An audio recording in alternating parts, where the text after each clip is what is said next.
For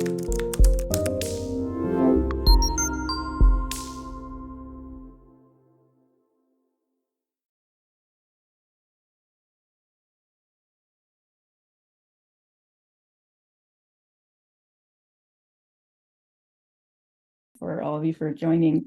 Yeah, like Ahmed said, I'm currently at Genentech. I just recently finished my Ph.D. at Berkeley, which is where I did this work called prediction-powered inference. So, oops. Okay, so I'm going to start this talk actually with a game. There's two protein structures here. One of them is an experimentally derived structure, and the other one is an AlphaFold predicted structure. Does anyone have a guess for which is which? It doesn't have to be an educated guess. Maybe the AlphaFold one is on the left-hand side. Okay, AlphaFold on the left. Yeah. Bingo, you're actually right. Actually, that's the first time someone's answered that correctly, so that's awesome. Yeah, so the one on the left is AlphaFold, the one on the right is the experimentally derived structure. Typically, it's actually not very straightforward to tell, but Ahmed has some magic. And it's usually not so straightforward to tell, even though AlphaFold does get some important parts wrong, especially the parts at the end where you see some intrinsic disorder. And so the high-level motivation of this work is that we, as a scientific community, are increasingly using machine learning models as inexpensive, high-throughput proxies for for scientific experiments and gold standard labels.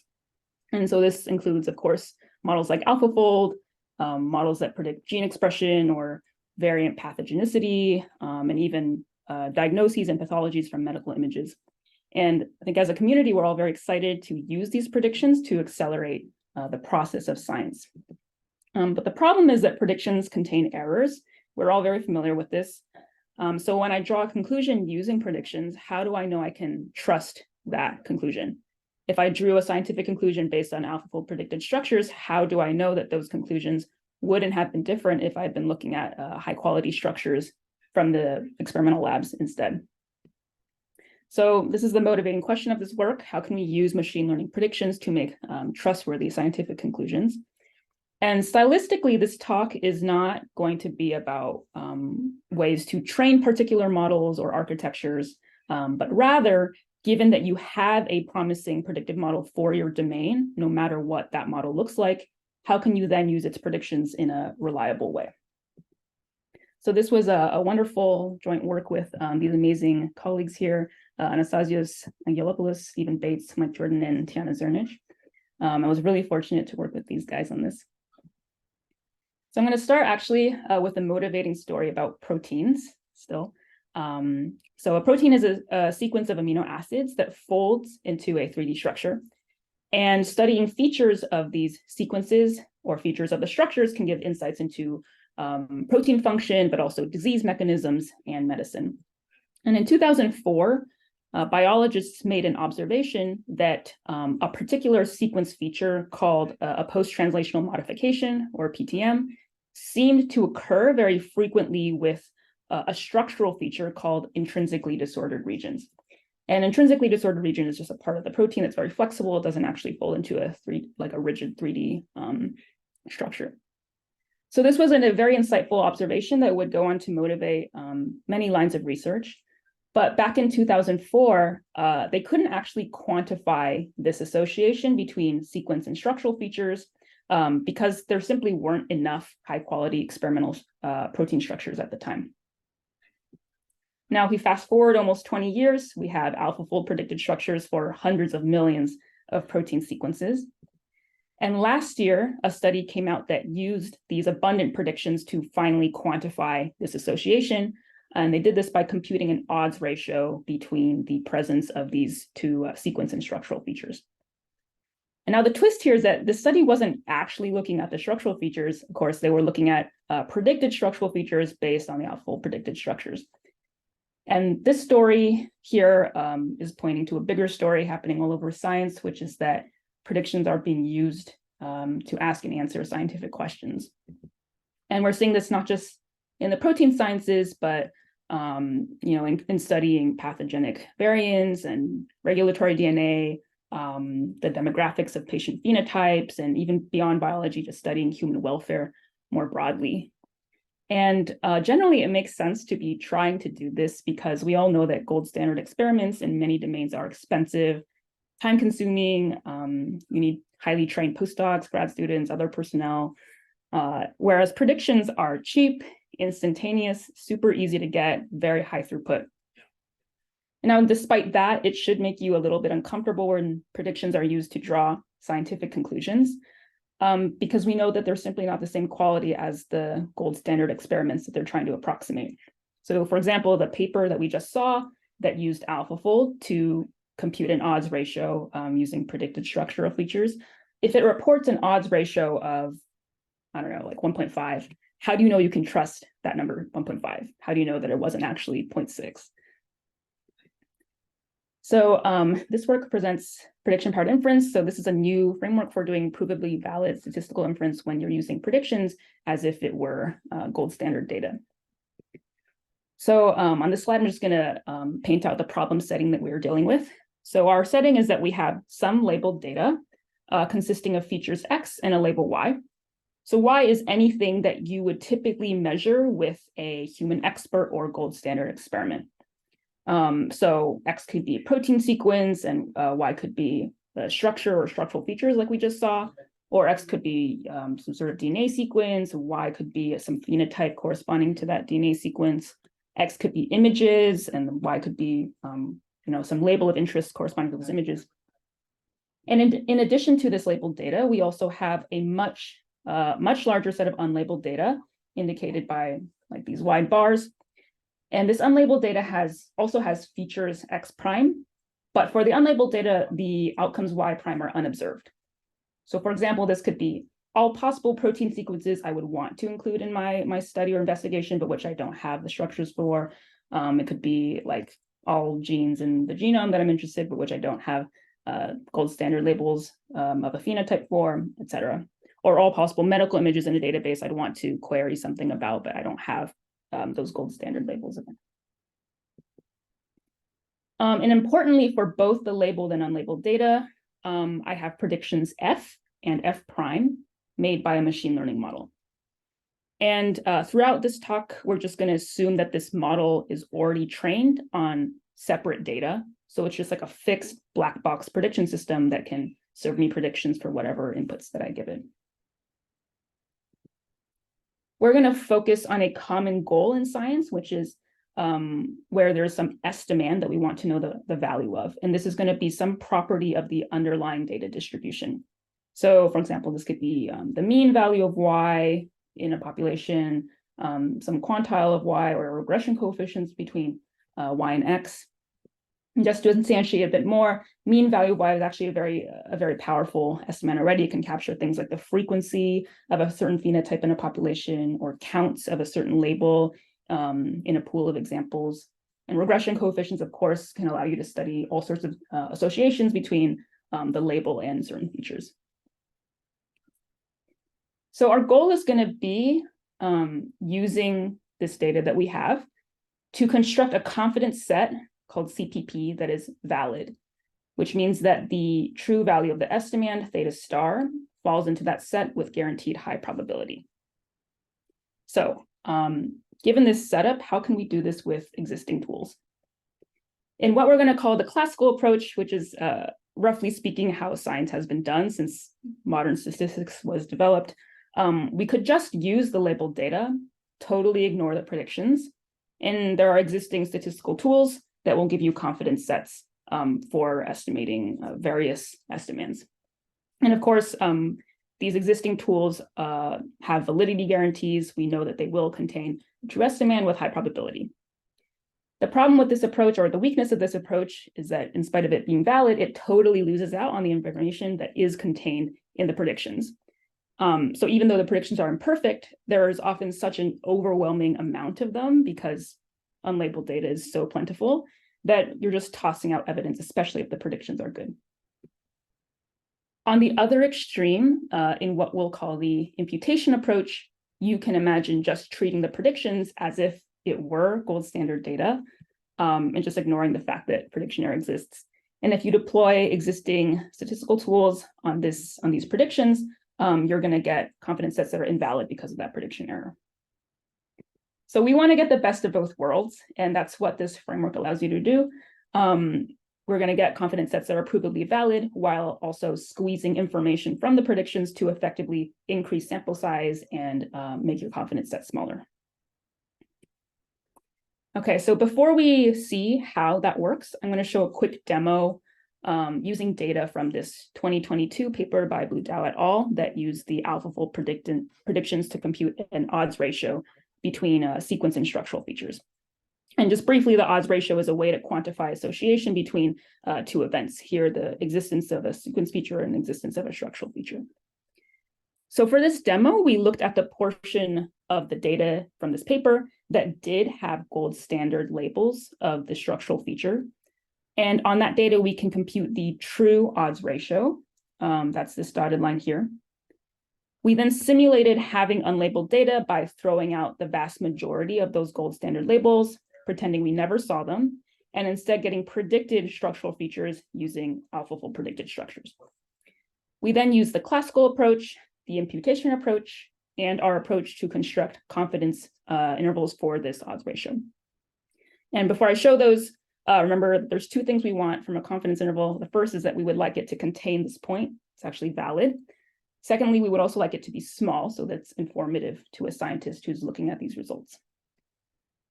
So these are the classical and imputation intervals. As expected, the classical one is valid, but it's very wide due to the small amount of labeled data.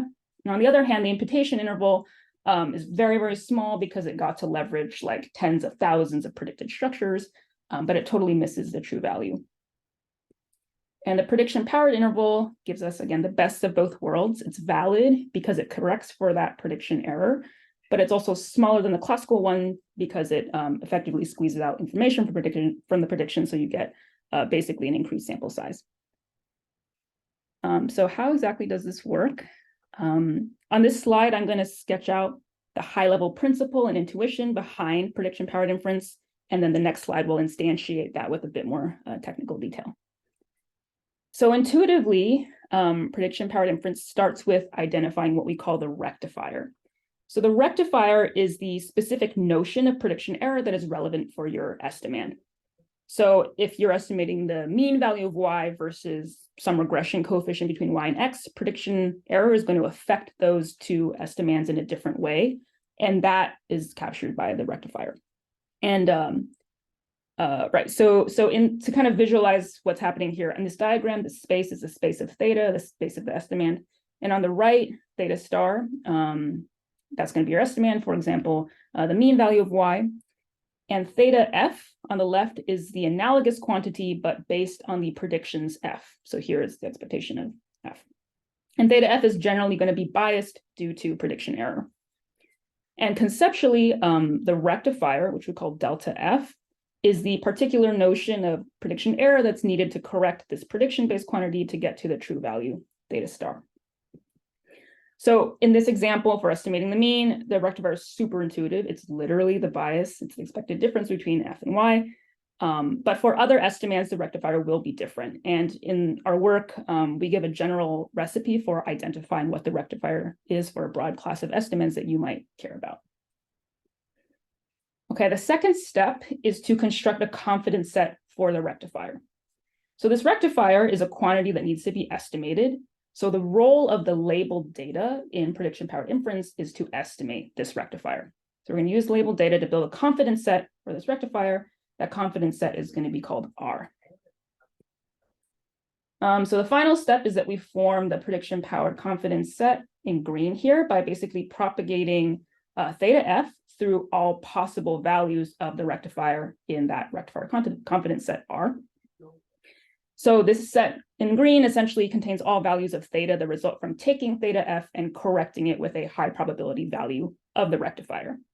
And so long as R, the interval for the rectifier, is valid, then this prediction-powered confidence set is also valid, meaning it contains theta star.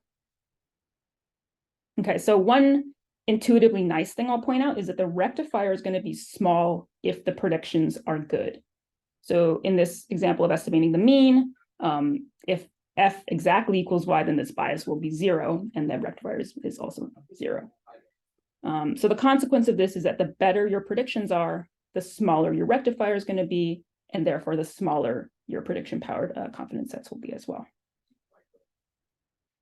Okay, so before I move on, credit for this beautiful illustration goes to my co-author, Anastasios. Okay, so this is the main technical slide in this talk. I'm just going to make the intuition that I sketched out a bit more concrete. So our main technical result is how to do what I just described for any estimand that can be expressed. Oh, sorry. There we go. Yeah, our main technical result is that is how to do this for any estimand that can be expressed as the minimizer of a convex loss, where I mean convex in terms of theta. So this includes the mean or any quantile of y, any linear or logistic, or actually any generalized linear regression coefficient between y and x. Lots of robust estimators of the mean can be formulated this way. So this is a pretty broad class of estimands. So let's think about the gradient of this loss, which we're going to denote g theta. So what we're going to do is we're going to build a confidence set that contains the value of theta such that the expected loss gradient is 0. And this value is exactly the estimand theta star because the loss is convex. So this is going to be our strategy for building this confidence set. And to do this in a way that incorporates the predictions, I'm going to first rewrite this expected loss gradient. I'm going to decompose it into 2 pieces with just a simple debiasing trick.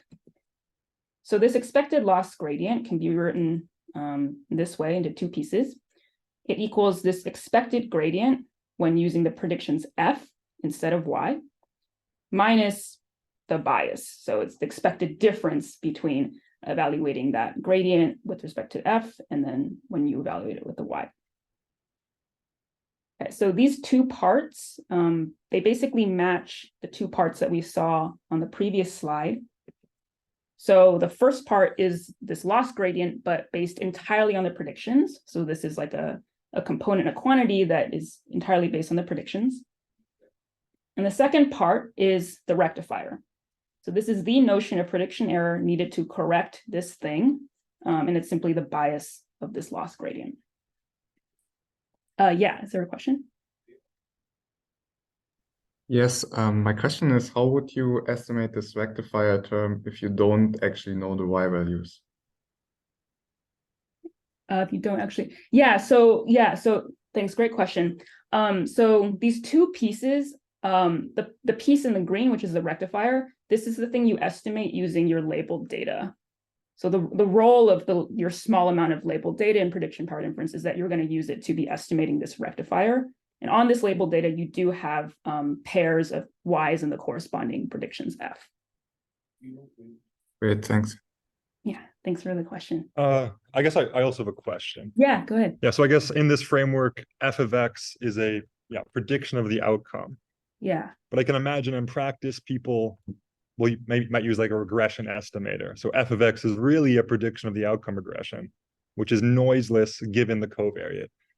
So like this so I can imagine could be reasonable is that maybe f of x converges to the outcome regression at x at a fast rate or something. And then in that case, even if that's true, it seems to me the rectifier bias would essentially never be 0 unless you have that g theta is linear in the outcome, so that you can kind of you can replace y with the conditional mean of y given x. So, so it seems to me that like to really have because in a sense you want to really make sure your predictions of the outcomes are actually predictions of the outcome and not just predictions of the outcome regression, so that you're really kind of able to leverage that.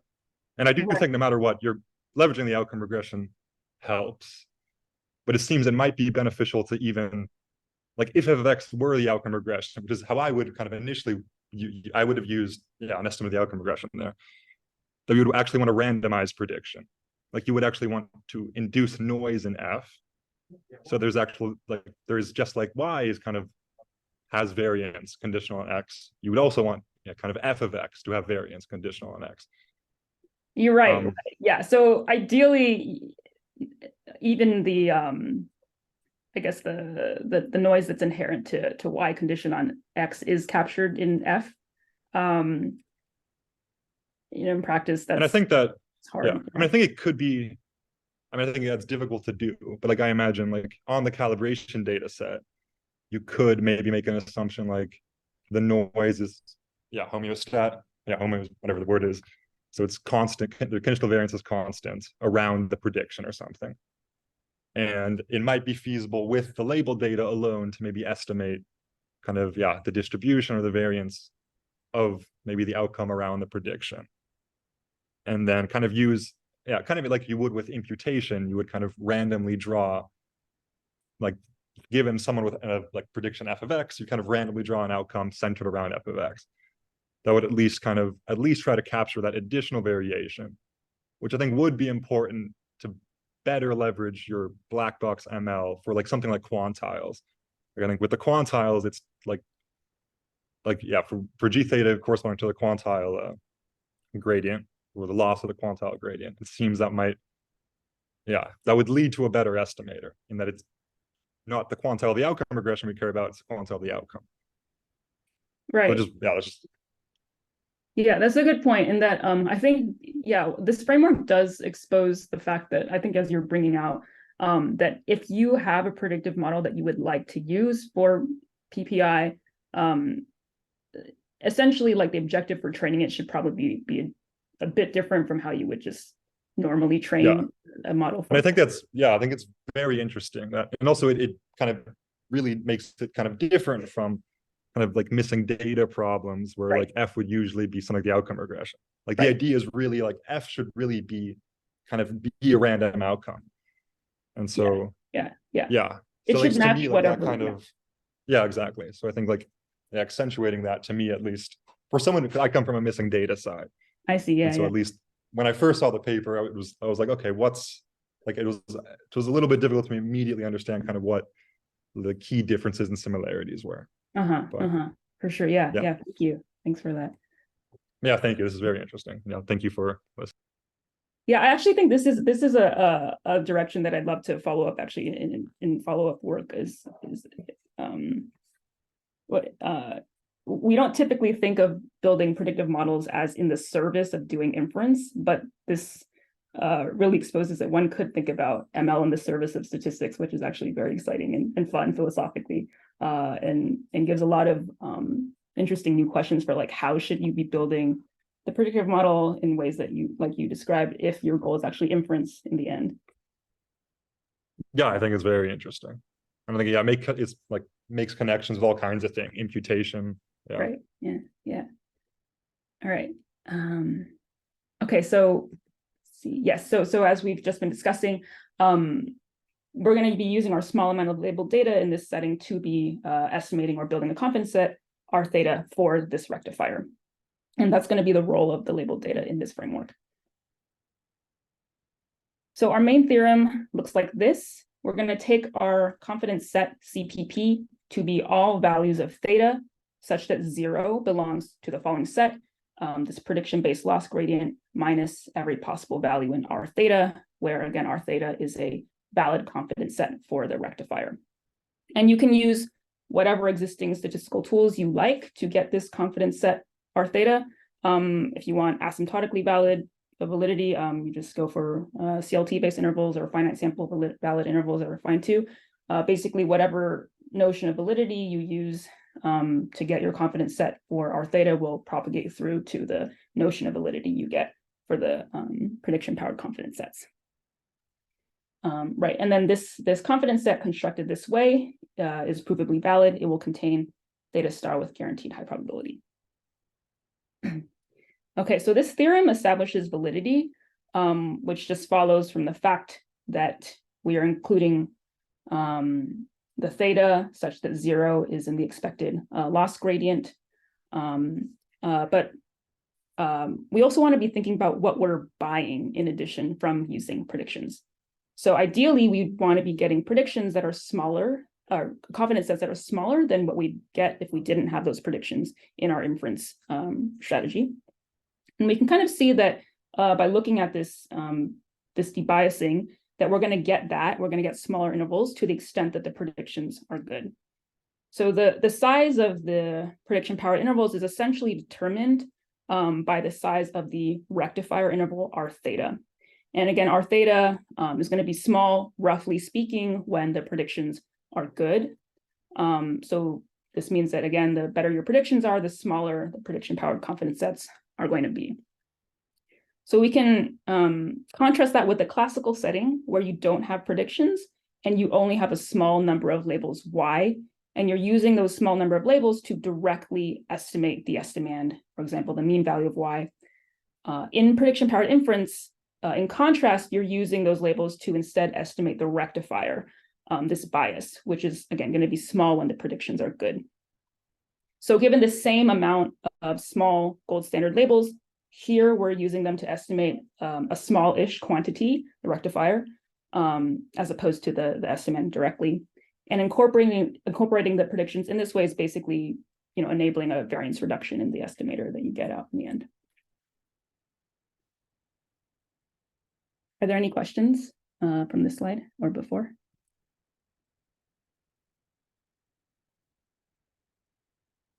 Great. Okay. So, just to instantiate a bit more, right? This really can capture a whole bunch of different.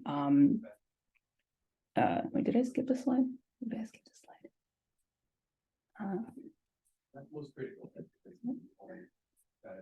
Yeah, I did want to note actually, before moving on, that this core idea of kind of debiasing in the setting of few labeled and many unlabeled data is not at all new in statistics, as has been brought up.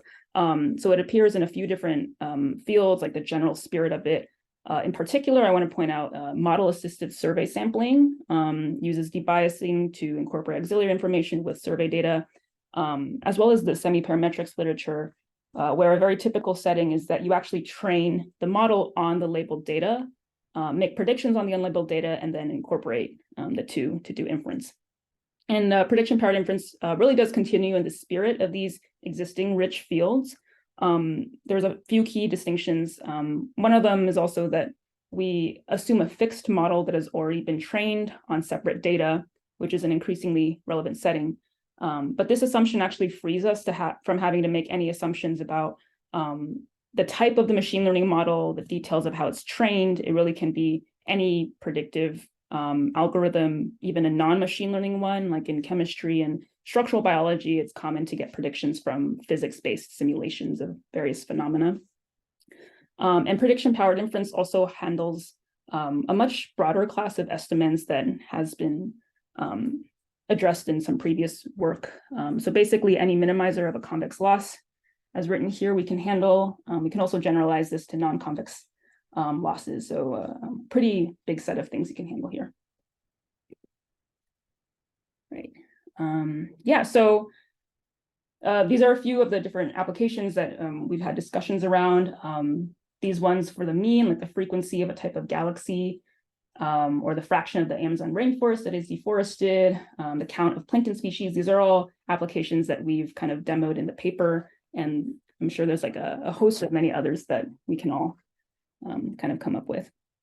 So basically, whenever you have a measurement or gold standard label that you have good predictions for, you can now use those predictions as like cheap extra data to do valid science. I also want to highlight that the algorithms are pretty straightforward to implement.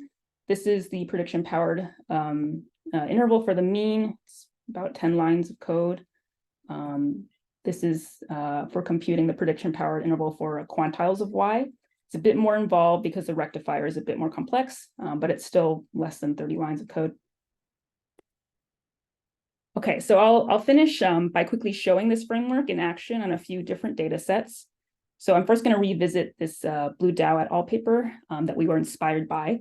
And here I performed the same experiments that I previewed earlier, where we construct confidence sets for the odds ratio between a structural feature and a sequence feature called a post-translational modification. And we did this for two different types of post-translational modifications. One's called phosphorylation, the other is called ubiquitination. So the legend here, just to refresh, the true value that we want to capture is this dotted orange line. The gray bars are the classical interval, the tiny orange ones are the imputed interval, and the green ones are the prediction-powered ones. So in both cases, of course, these imputed intervals are biased due to errors in predicting the structural features from AlphaFold, and our prediction-powered intervals correct for that error while also being smaller than the classical one. And we can see this trend of the prediction-powered one being smaller than the classical intervals for a very wide range of labeled data, which is this variable n. So basically, this green curve is always underneath the gray curve. And kind of as you would expect with increasing amounts of the labeled data, you see kind of diminishing returns for doing prediction-powered inference as opposed to the classical approach. In this application, we also did gene expression analysis. So here we have a population of regulatory DNA sequences called promoters that are naturally found in yeast. And so for a relatively small number of those sequences, we have experimental measurements of the real valued gene expression caused by that promoter. And for tens of thousands more promoters, we have predicted gene expression levels from a state-of-the-art predictive transformer model.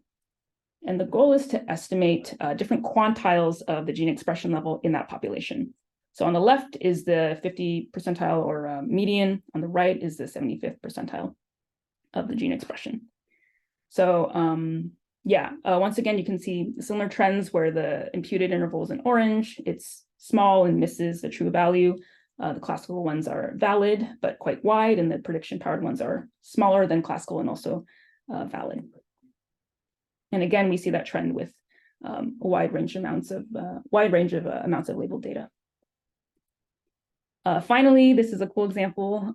This is prediction-powered galaxy counting. So we have a bunch of images from the Sloan Digital Sky Survey, and a small number of them is labeled by expert astronomers as being a spiral galaxy or not a spiral galaxy. We also have predictions of this spiral galaxy label for millions of additional images made by a computer vision model. And so the goal is to estimate the frequency of spiral galaxies in the local universe. And so once again, the imputation confidence interval is biased away from the true value, and the prediction-powered one corrects for that bias while being smaller than the classical one. Okay, so just as a summary, this is a framework that allows you to use both your labeled data and predictions to estimate scientific quantities of interest. We didn't make any assumptions about the model that provided those predictions F, so it really can be any black box thing that serves predictions of a phenomenon. This is a statistically valid protocol, and it can be valid in any sense that you find most useful, whether that's asymptotic validity or finite sample validity. And we have this intuitively nice phenomenon that the better your predictions are, the smaller your intervals are going to be. So going forward, there's a lot of follow-up threads to kind of pursue from this. I think it's really interesting to ask, what are like the big scientific questions that we can ask now that we can incorporate the unprecedented scale of information that you can get from predictions? So what big questions can you answer now that you have hundreds of millions of AlphaFold predicted structures or predicted phenotypes, whatever other phenomenon you can make predictions about, now that we have a framework for kind of incorporating that into inference in a valid way. This is really exciting. I think it's a new era, it's a new paradigm of doing science where procedures that serve us predictions can be incorporated into the scientific process in a way that's actually reliable and we can trust. So with that, thank you for your time and inviting me again to share this work. Thank you to my wonderful co-authors and colleagues who also provided feedback throughout. So I'm happy to take questions now, or here's my contact info if you'd like to chat further offline. Thanks, guys. Thank you so much. That's amazing. One question I have, like, it's more like like the nature of models that one can use and also the applications where one would use PPI. So what if you actually have access to the data on which F was trained on? Would you still need to fit an F on that original data set? So that's like you have like a public data set of like in whatever domain, like you have a big public data set where something like AlphaFold would have been trained on, but you also have your own data set. Would you still have to fit F because your coverage guarantees are depending on P of X, like the distribution of X, and the public data set might not have the same distribution of covariates as your private data set. So like if your estimate is the mean, for instance, that still depends on the distribution of X, right? So like yes, do you mean so no, I mean, like, can you go, like, if you have access to the original data, wouldn't you also still need to fit the model F and then use PPI on your data set? So we're not refitting F in Yeah, so, I mean, like instead, like if you assume like a slightly different setup where instead of having access to a model F, you have access to a big label data set. But one where the distribution of X and Y is different from your own data set. So the estimates will still be different. So even there, like you would end up estimating the rectifier on your private labeled data. Yeah, that's what I'm saying, that even then PPI is still useful because you can just directly. Oh, yes. Yeah. Yes. Yeah, I think this is a very in the beginning we thought this was a small detail, but it ended up being quite critical actually, that separating like the data that you're training on versus the labeled data that you're actually working with in this setup actually gives you a lot of freedom in some sense. It doesn't matter if those distributions overlapped in any way or are completely different. Like I could even take, like I said, like a molecular simulation based prediction that has, whatever data that it learned or did not learn from may not be related at all to what I'm working with right now. Yeah, so regardless of what F is or where it came from, yeah, you would still use it in the same way to estimate the rectifier on your private labeled data.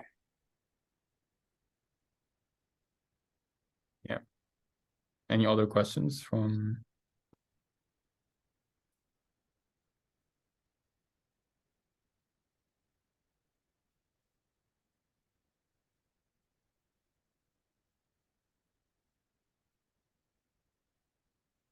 Yeah, so one other question, I think Lars has a question, but Oh no, I mean you can go ahead. I can.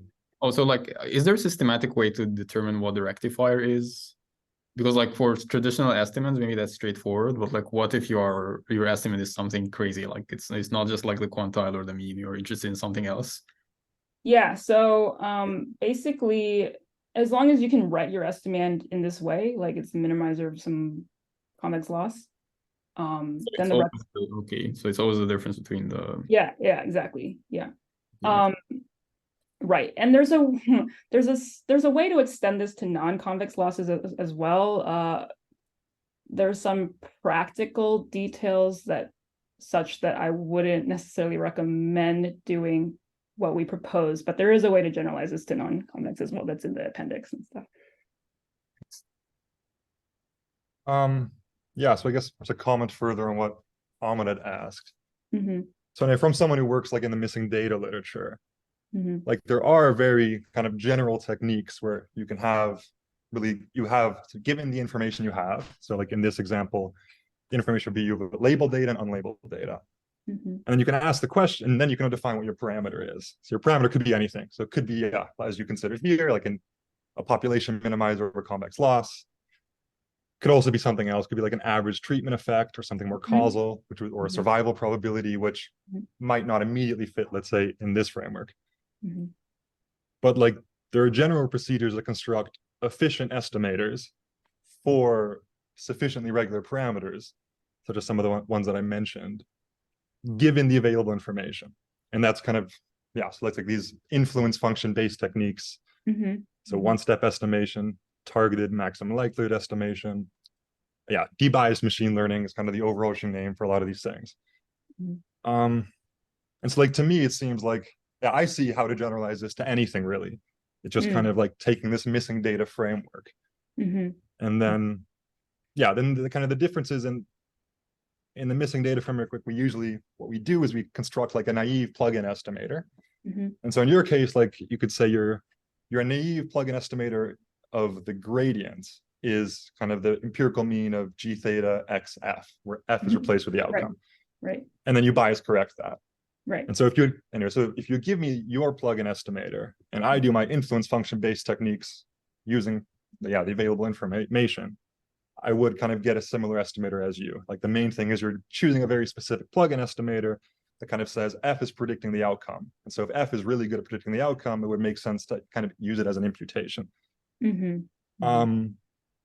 But yeah, and so that's kind of where for something like let's say estimating a quantile, if I came at it from like the missing data perspective, kind of the estimators I've seen or use, or like the initial would be like an ML estimator of the quantile function. And that then has the benefit of if you're consistent if your ML algorithm is consistent for the quantile, then the plugin estimator is consistent, and then the bias correction kind of removes even more bias. But that's only useful if that means that if you're going for the quantile, you need your F to be predicting quantiles. So that's not not useful like here, because here we're kind of like F once predicting the outcome, which is something that there are and that's actually a big thing, trying to predicting outcomes. And there's I think even like imputation methods even would allow for noise in the predictions. Right. Exactly.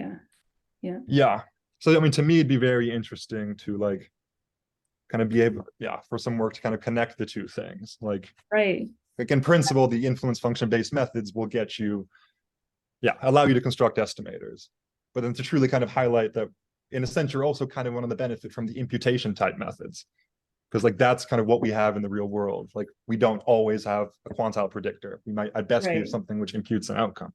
And then the applications are very interesting. Like I mean, there isn't like, we consider these kind of problems the missing data world, but we're mostly thinking about how using the same data. And I think I'm excited to see how to others, like including yourself, will kind of maybe build and help flesh out how these connections in all their richness, because we didn't come at this problem. We were very much motivated by the papers that I mentioned, where we're actually doing this based on predictions of the outcome, as you were saying, and trying to figure out how to correct for that. And it only emerged later that like this has so many deep connections to so many other existing parts of statistics. And we've tried to kind of explain some of these connections in the related work, but I'm sure there's parts that we're not aware of. So if there's anything that you think should be highlighted, like please feel free to reach out, let me know, email me, like whatever thing you think should be incorporated, because I think there's a lot of connections to a lot of areas that are quite well established in statistics that need to be kind of brought out as well. No, I think it's very interesting. I mean, like the focus in the application is like different. Like I haven't seen this before. And it's very relevant. And I think it also kind of opens up to a lot of the ML community, kind of these kind of techniques, which are very useful. So I think it's I think it's great. So thank you.